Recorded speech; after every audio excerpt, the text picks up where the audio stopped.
e 22. Diz assim a palavra de Deus, Lucas 11, 33. Ninguém, depois de acender uma candeia, uma lâmpada, a põe em um lugar escondido, nem debaixo de um alqueire, de uma árvore, mas a coloca no velador, a fim de que os que entram neste lugar vejam a luz incandescer.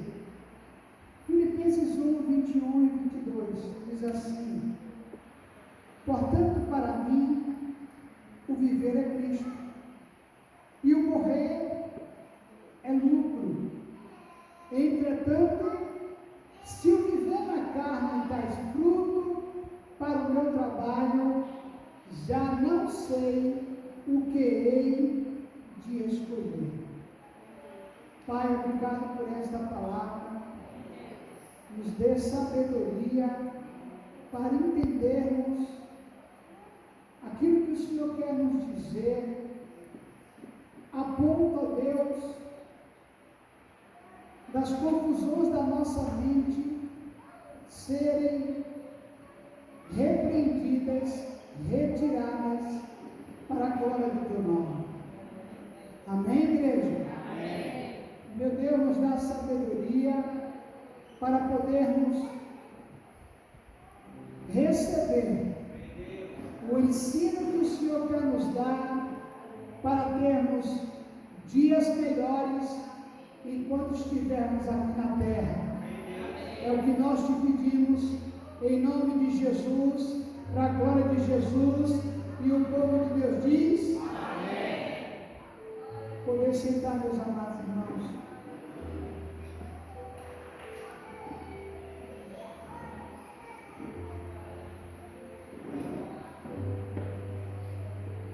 Nós estamos vivendo dias de substituições de muitas coisas.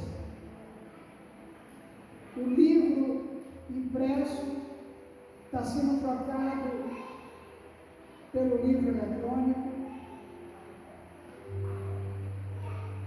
Muitas coisas estão sendo trocadas, algumas para melhor, outras para pior. Mas, nesta noite, eu queria fazer uma pergunta para os amados irmãos. Qual a função da lâmpada? Para que serve a lâmpada? Para quê? Só para iluminar. Um dia um homem, depois de diversas experiências, ele inventou a lâmpada. O nome desse homem se chama Thomas Alva Edison, o inventor da lâmpada. E quando Thomas Edison inventou a lâmpada, foi uma descoberta muito importante, eficiente e eficaz. Importante porque na época que ele vivia, a lâmpada era a querosene. Eficiente porque ela tem um efeito muito eficiente e eficaz. Fez a coisa certa, no momento certo, para os lugares certos. Às vezes nós não sabemos definir o que é eficiente e o que é eficaz. Vou dar um exemplo. Você vai para o Polo Norte, lugar gélido, lugar de gelo, e monta lá uma sorveteria. E Isso é eficiente. Estão entendendo, irmãos? É eficiente você montar uma sorveteria no Polo Norte. Por quê? Você está montando um empreendedorismo. Você está fazendo algo de útil para aquele lugar. Entenderam até aí? Mas é eficaz? Por que não é eficaz? Porque lá não precisa de sorveteria. Seria mais eficiente e eficaz se eu montasse uma lojinha de chá. Seria eficiente porque eu estou desenvolvendo algo para o crescimento do lugar, e eficaz porque todo mundo vai querer tomar um chá quente no lugar que chega até 50 graus de temperatura. Então, muitas das vezes as nossas escolhas, elas são até eficientes, mas não são eficazes. E Deus quer que eu, você, nós tomemos atitudes que elas tanto sejam eficientes como eficazes. Porque o que é eficiente não dura para sempre, mas o que é eficaz se perpetua. Olha o exemplo. Depois que Thomas Edison inventou a lâmpada, foram surgindo outras lâmpadas, mas nenhuma empresa tornou ineficaz a invenção dele. É melhor você ficar até sem água, mas você gosta de ficar sem luz? Por quê? Porque a luz traz vida. A luz ilumina o que está escuro. A luz traz a clareza de forma nítida daquilo que você enxerga. Quando você acorda à noite, mesmo quando você quer ir ao banheiro, você procura o quê? Para se conduzir melhor? Luz. Mesmo que seja um rastrozinho de luz, mesmo que seja a sua voltagem mínima, mas você prefere a luz do que a escuridão, não é verdade? Por isso que Jesus, ele se colocou: eu sou a luz do mundo. Jesus disse: eu sou a luz do mundo, porque se esse mundo não me tiver, ele vai continuar na escuridão. As pessoas vão continuar errando o caminho, vão continuar se batendo, vão continuar sem resultados eficazes, mesmo que seja eficiente. E eu quero, irmão, nesta noite, compartilhar com os amados sobre viver para servir. Viver, todo mundo vive. Amém? Todo mundo vive. Cada um vive da forma que escolhe. Não é isso? Você vive, eu vivo, as pessoas vivem, mas eu quero compartilhar com vocês hoje sobre viver para servir. Porque a lâmpada, se ela queimar, ela serve? Serve para jogar fora. Não é verdade? Embora não a lâmpada de bulbo, mas a lâmpada incandescente, mesmo quando ela estava queimada, tinha uma servidão nela, no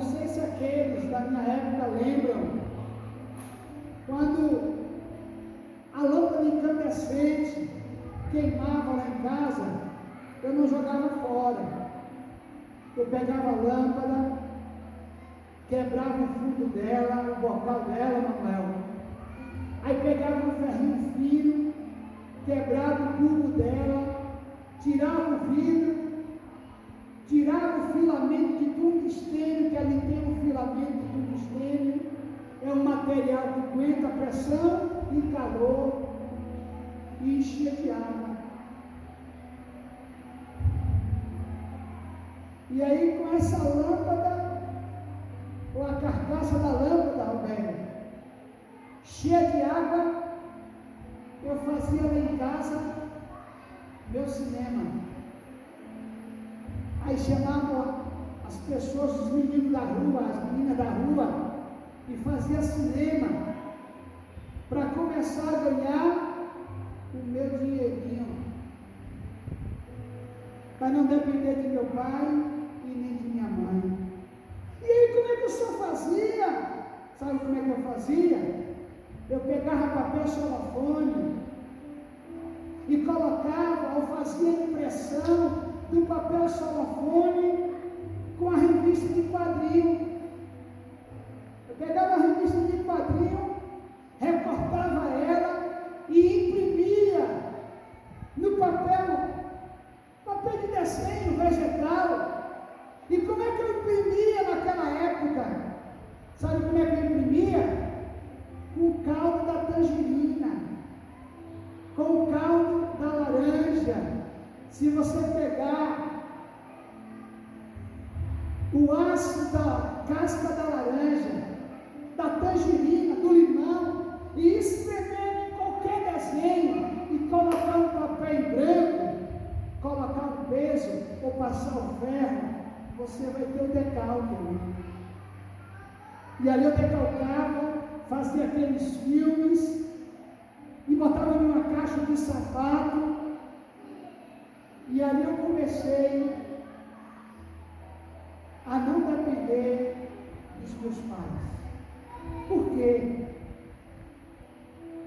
Tem utilidade.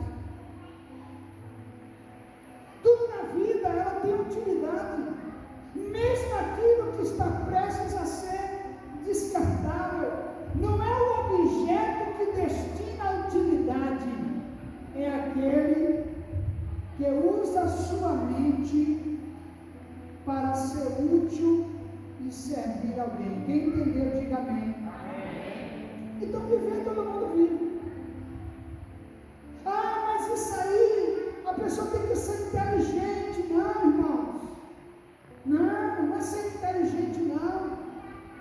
Até porque a inteligência, ela vem por intermédio de experiência, de troca de experiência, de curiosidade, de ser útil a alguma coisa. E o texto que nós lemos em Lucas 11:33, o texto que Deus falou no meu coração quando eu estava subindo a escada: ninguém pega uma lâmpada, acende ela e coloca embaixo da mesa, a não ser que seja uma lanterna. Ninguém pega uma lâmpada, acende ela e coloca em um lugar, esconde ela. Por quê? Porque ela vai se autodenunciar, não é verdade? Mesmo que você tranque uma lâmpada em um local todo escuro, mesmo que seja minúscula, ela vai dizer: eu estou aqui, eu sirvo para iluminar. Filipenses 1:21-22 nos mostra, dizendo assim: portanto, para mim, Paulo dizendo, o viver é Cristo e o morrer é lucro. Entretanto, se eu viver, olha bem, portanto, para mim o viver é quem? Olha aí a Bíblia, por favor. O viver para mim é Cristo, e o morrer, se eu estou vivendo em Cristo, se eu estou servindo a Cristo, se eu morrer é lucro.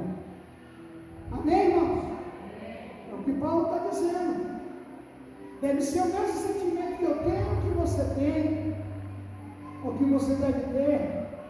E a Bíblia diz assim: entretanto, porventura, se assim for, se isto acontecer, se for desta vez ou desta maneira, se eu viver na carne, se eu viver conforme as minhas ações, se eu viver conforme o que eu penso, se eu viver conforme o que eu escolho, se eu viver conforme o meu comportamento, trará o fruto. Sim, trará o fruto do meu esforço, do meu trabalho. Não é assim?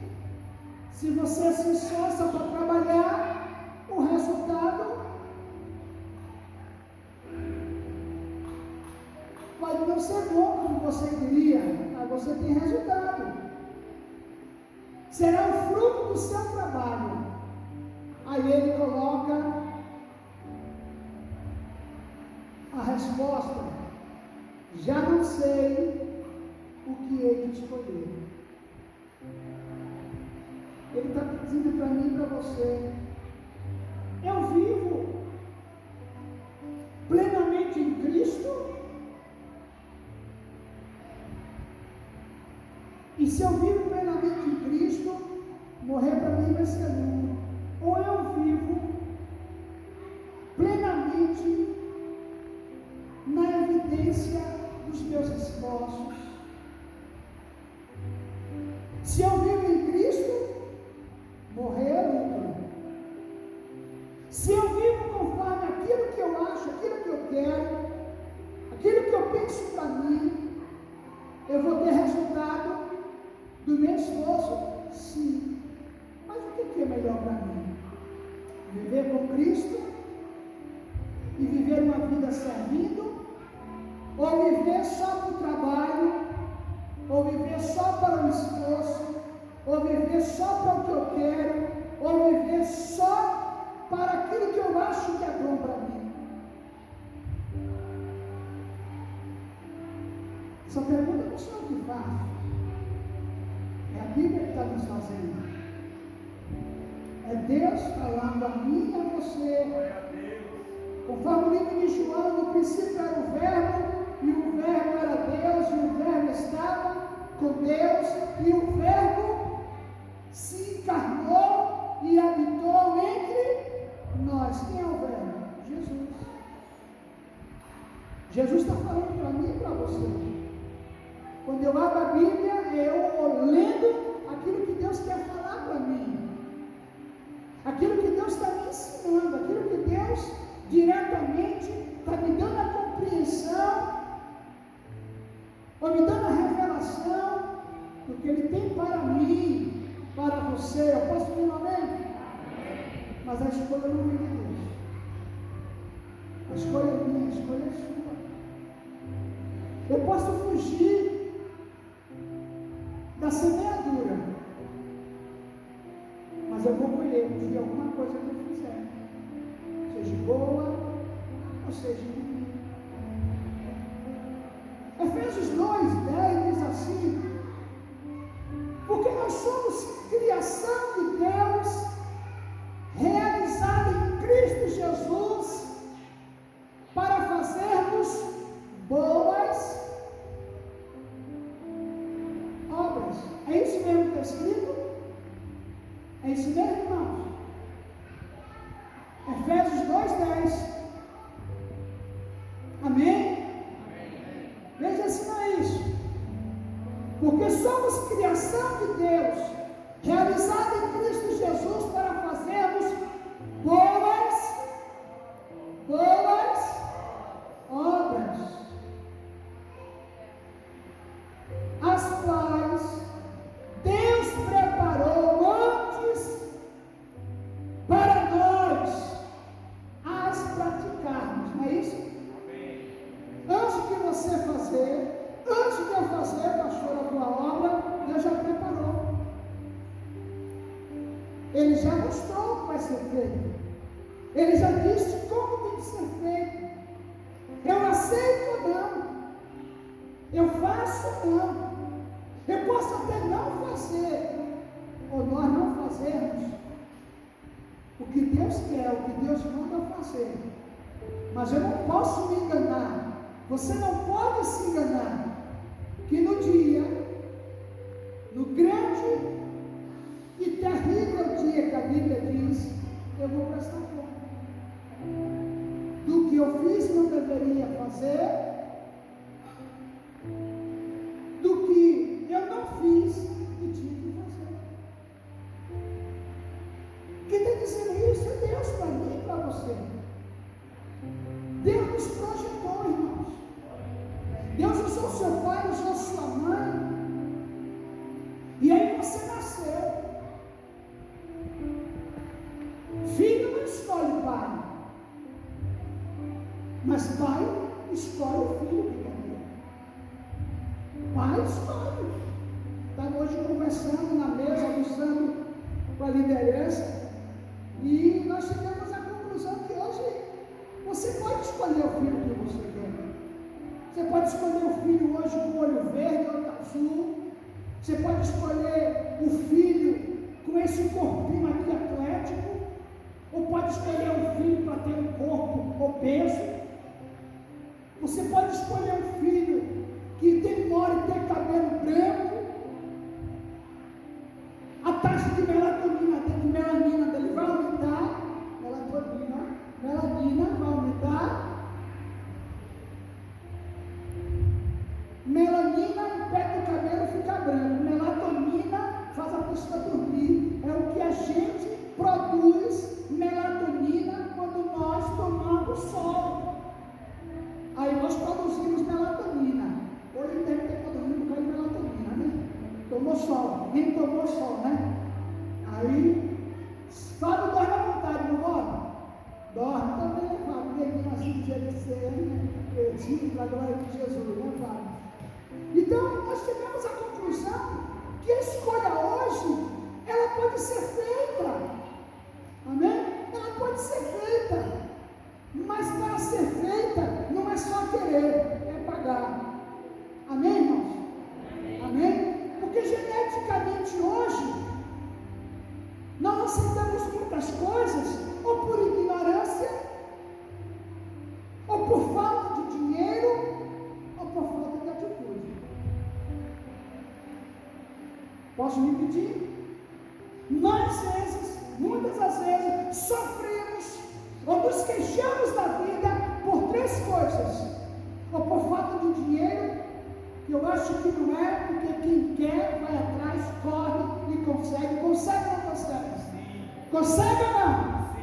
Tem alguém aqui que é perdedor?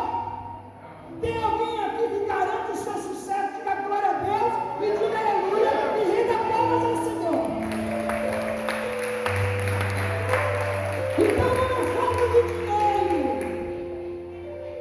pode ser falta de atitude. Olha para o seu irmão, olha para ele. Meu irmão, tem atitude. Tem atitude. Seja um homem de atitude. Queridos, olha para cá, por favor. Tem atitude de olhar para mim. Deus já me chamou, já lhe chamou, já com o projeto pronto. O projeto pronto. Hoje eu revelei para a liderança um desenho que eu fiz. E eles ficaram assim: oh, apóstolo, que coisa bonita, coisa bem feita, né? Eu quero dizer isso, que Deus, Ele já tem um projeto na sua vida. Ele já tem um projeto na sua vida. Ele sabe como era, como é, como está sendo e como vai ser. Não precisa você se acabar, se queimar com Deus, se colocar na posição de não ser eficiente ou eficaz e dizer que falta tempo. Não. Deus já tem um projeto. E esse projeto, no final, diz que você, que eu, que nós somos bem-sucedidos. Eu posso ouvir um amém? Amém. Eu posso ouvir um glória a Deus? Amém. Então como é que eu posso viver bem? Sendo útil. Servindo a Deus. Mesmo em um mundo corrupto. Mesmo em situações difíceis. Mesmo passando por dificuldades que com certeza você e eu, nós não queríamos passar. Tem alguém aqui que passa por uma situação que não queria estar passando hoje? Levante a mão. Tem alguém aqui que já passou uma situação que não queria ter passado? Levante a mão. Todos nós. Todos nós. Mesmo assim, irmãos, eu preciso entender que eu devo viver para servir. Para servir. Primeiro, por que eu tenho que ter essa visão, esse conceito? Porque nós temos um exemplo. O exemplo não sou eu. O exemplo não é apóstolo. O exemplo não é seu pai, não é sua mãe. O exemplo maior é Jesus. Eu posso ouvir amém? É Jesus. Porque às vezes a gente muda o foco. A gente bota o holofote no meu pai, na minha mãe, no marido, na esposa, no filho, né? Mas o holofote é em Jesus. Porque Ele nunca deixou de servir. Ele nunca deixou de ser útil. Ele nunca deixou de não só ver o que estava acontecendo, pastora. Ele viu o que estava acontecendo ao redor dele. Jesus nunca deu uma mancada. Jesus nunca deu uma palavra furada. Jesus nunca abriu a boca para dizer algo que não acontecia. Jesus nunca estendeu a mão para uma pessoa errada. Jesus, embora não curou a todos, mas todos que Ele curou, Ele tinha um propósito. Pode reparar. Todos que Jesus curou foi com um propósito para que Ele servisse. Não tinha lá uma prostituta, uma queda, uma puta, desculpa o termo da palavra, não, o nome é esse mesmo. Dormia com todo mundo na cidade. Diz que dormiu desde o mais novo até o mais velho, desde o adolescente que queria conhecer como é a vida sexual, até o cara mais experiente da cidade. Ela dormiu com todo mundo. E a Bíblia não nega o nome dela. A Bíblia não deixa de dizer o nome dela. Qual é o nome dela? Era uma tal de Maria, a Madalena. É isso mesmo? Com certeza conhecida como gancho lá de Madá, Mamá, Memé, Mimi, Mogó. Vou lá na casa de Mogó, vou lá na casa de Mamá, vou lá na casa da luz azul, vermelha, branca, não sei como é que chamava naquela época. Mas quando ela teve um encontro com Jesus, ela começou o quê? Servir a Jesus. Eu posso ouvir um amém? Então, logo eu entendo, se uma pessoa como Maria Madalena, que tinha uma vida tão errada, que Deus nos livre desse mal, que o Senhor nos abençoe, não ter esse exemplo ruim na nossa vida, na nossa casa, na nossa família, porque Madalena não prestava, mas nós somos melhores do que Madalena. Se Madalena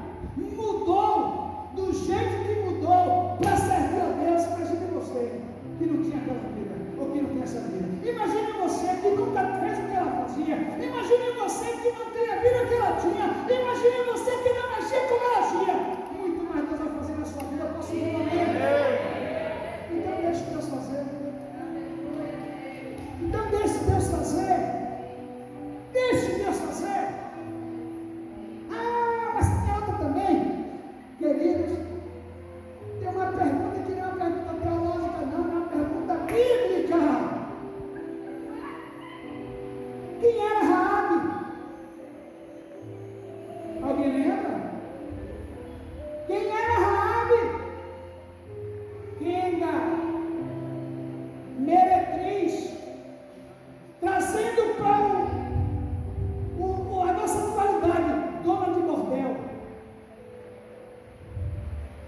Posso te dizer uma coisa? Eu tenho certeza que muitos que estão aqui me olhando, se encontrasse Raabe, não falaria com ela. Tenho certeza. Tenho certeza absoluta que muitos de vocês estão aqui me ouvindo, ou você que está me ouvindo vai me ouvir depois.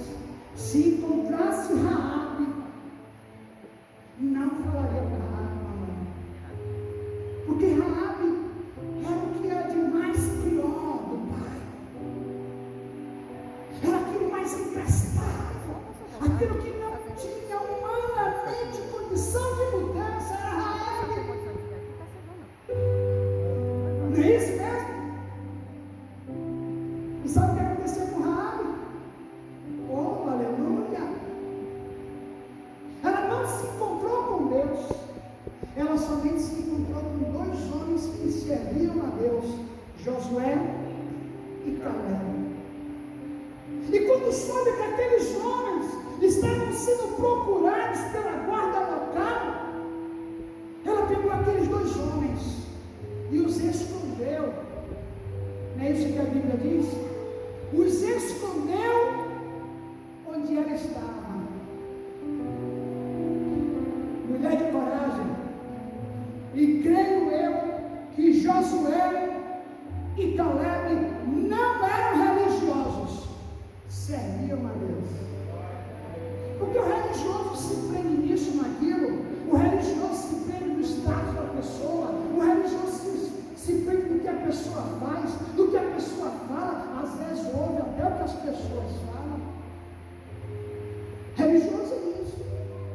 Está escrito. Satanás era religioso. Está escrito. Não tentarás. Não, está escrito. Que o Senhor dará a Deus aos meus Senhor e ele veio te servir. Aí Jesus, que não era religioso, Jesus que era servo e que servia, ele disse: está escrito, e não só de como viverá o homem. Está escrito: não tentarás ao Senhor teu Deus. Está escrito. Às vezes, irmãos, a gente fica com uma duplicidade de personalidade, de atitudes, que a gente não sabe o que fazer. Se a gente serve a Deus, ou se a gente serve a nós mesmos, as nossas vontades. Aquilo que Paulo começa a explicar e nos dizer, né? Aquilo que eu quero fazer, isso eu não faço, mas aquilo que eu não quero fazer, isso eu faço. Há uma grande luta, uma grande guerra dentro de mim. Aí o livro de Tiago diz, né, que é uma grande guerra, uma grande luta entre o homem velho e o homem novo. Aí o religioso diz assim: o homem velho morreu, ele está sufocado. Quer ver que ele está sufocado? Quem sente raiva aqui em algum momento? Já sentiu raiva? Eu senti. Levante a mão. Quem é que mente aqui de vez em quando? Levante a mão. Ih, ninguém mente não. Religioso não mente, né? Cristão mente. Quem é que às vezes diz que vai fazer uma coisa e não faz? Levante a mão. Religioso não, ele morre, mas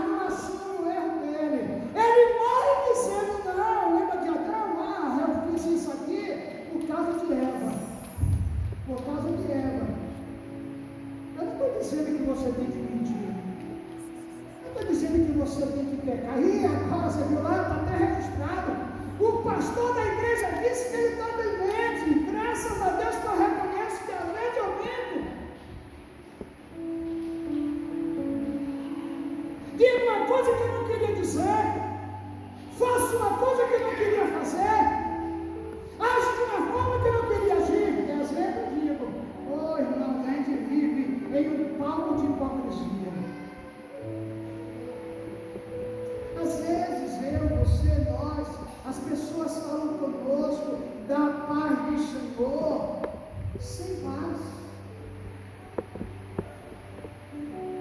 Às vezes as pessoas, ou você que me ouve, ou você que me escuta, independente da sua idade, você diz para o Senhor, a paz do Senhor, a paz da Senhora, mas que na verdade você não tem paz. Isso é o quê? Mentira. Às vezes você está PBAMJ da vida, tá ou não tá? Pode ser com o marido, pode ser com a esposa, pode ser com o filho, pode ser com quem for. Ou você é esse anjozinho que você demonstra ser. Ei, anjo, você é isso aí? É isso mesmo? É ou não é?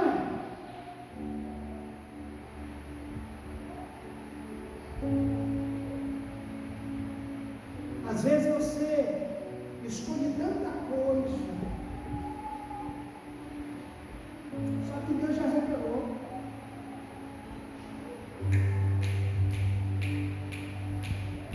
Antes de acontecer, a Moisés. Sabe como é que Deus me revela as coisas? Trabalhando. A maioria das coisas que Deus já me revelou das pessoas, de vocês, minha, foi eu trabalhando. E sabe o que eu faço, irmãos? Eu faço não como religioso, eu faço como irmão, como servo de Deus, porque o religioso, ele espalha. O religioso, ele esfrega o dedo na cara. O religioso, ele pega o texto.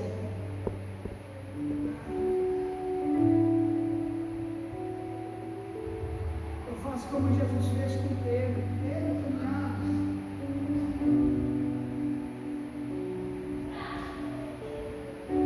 Pedro, tu me amas? Ah, claro que eu te amo, Jesus. O senhor me conhece? Eu sei que eu quero descer para aí. Você das minhas ovelhas, Pedro. É isso mesmo? Pedro, tu me amas? Pô, de novo, Jesus, está por fora, né? Fazendo essa pergunta de novo. Eu sou eu, Pedrão.